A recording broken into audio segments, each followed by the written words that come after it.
La peur, on la connaît tous, cette émotion. C'est un instinct de survie qui est gravé au plus profond de nous. Mais que se passe-t-il quand cette alliée, elle devient une ennemie? Allez, on va plonger ensemble au cœur de cette émotion qui est bien plus complexe qu'on ne le pense. Et on commence tout de suite avec le grand paradoxe qui va nous guider. D'un côté, on a des faits, des chiffres objectifs, et de l'autre, un sentiment quasi permanent d'insécurité. Alors comment on fait pour concilier les deux? C'est le mystère qu'on va essayer de percer. Parce que oui, d'un point de vue purement statistique, c'est indéniable.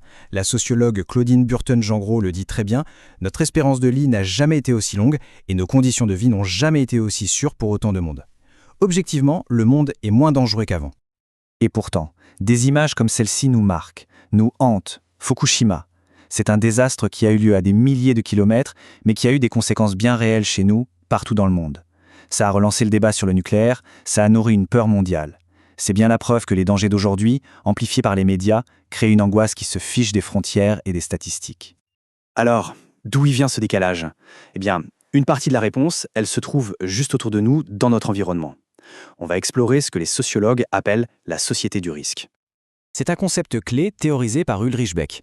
Et l'idée, elle est assez fascinante. Nos propres avancées, tout ce qui est censé nous protéger, finit par créer ses propres menaces. En gros, le progrès ne supprime pas la peur, il ne fait que la transformer. Et des exemples, on en a plein. Les pandémies, les alertes alimentaires, la peur de perdre son boulot, la peur de l'autre, l'angoisse face au climat. Ce ne sont plus des menaces qu'on peut voir, comme un prédateur dans la savane.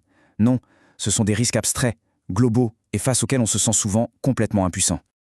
Là-dessus, le sociologue Sandro Catassine met le doigt sur l'une des peurs les plus utilisées politiquement, la xénophobie.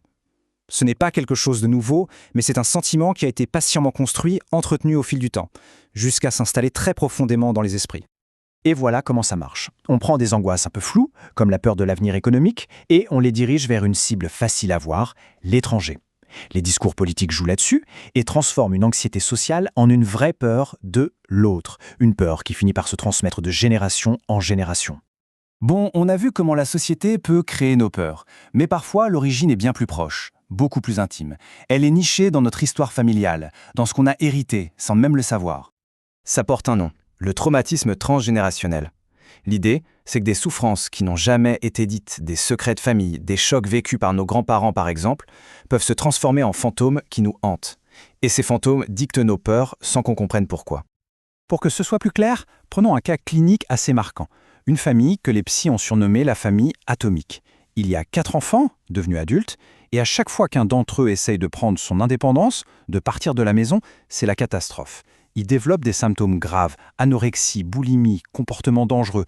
En fait, inconsciemment, ils font tout pour ne jamais pouvoir quitter le cocon familial. La question est vraiment troublante. Pourquoi ce besoin vital de rester ensemble, au point de se faire du mal? Ça n'a pas de sens, jusqu'à ce qu'on se penche sur l'histoire des parents. Et voilà la clé. La mère finit par lâcher son propre traumatisme. Elle a été complètement abandonnée affectivement par ses parents. Son mari a vécu la même chose. Du coup, dans leur inconscient, séparation égale abandon égale douleur insupportable.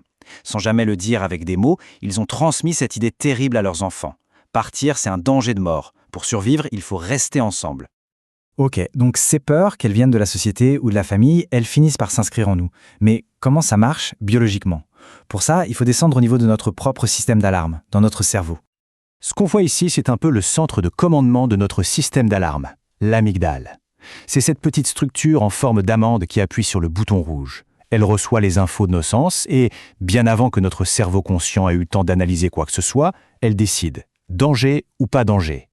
Et le processus est d'une rapidité incroyable. Une menace est perçue, l'amygdale s'allume et paf, ça déclenche une cascade de réactions. Le cœur bat plus vite, les pupilles se dilatent pour mieux voir, tout le corps se met en état d'alerte maximale. C'est la fameuse réaction de combat ou de fuite, un mécanisme de survie super efficace. Bien. Maintenant qu'on a assemblé toutes les pièces du puzzle, le social, le familial et le biologique, on peut faire une distinction qui est absolument essentielle pour tout comprendre. La différence entre la peur et l'anxiété. Il ne faut surtout pas confondre les deux. La peur, c'est la réaction à un danger bien réel, qui est là, maintenant. C'est l'amygdale qui s'active. L'anxiété, c'est complètement autre chose.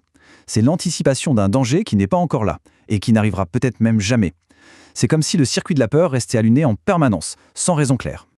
Et là-dessus, le philosophe Søren Kierkegaard nous donne une perspective assez folle. Pour lui, l'anxiété, ce n'est pas juste un problème, C'est le prix à payer pour notre liberté. C'est ce vertige qu'on ressent face à tous les choix possibles, cette conscience que rien n'est écrit d'avance et qu'on a le droit de se tromper. Et ça nous laisse avec cette question finale. La peur, c'est un réflexe. L'anxiété, elle, est liée à nos choix. Alors face à ce vertige de la liberté, qu'est-ce qu'on fait? La réponse, c'est peut-être d'arrêter de voir l'anxiété comme une ennemie à combattre, mais plutôt comme un signal à écouter. Le signal qui nous rappelle qu'on a la chance de pouvoir choisir notre propre chemin.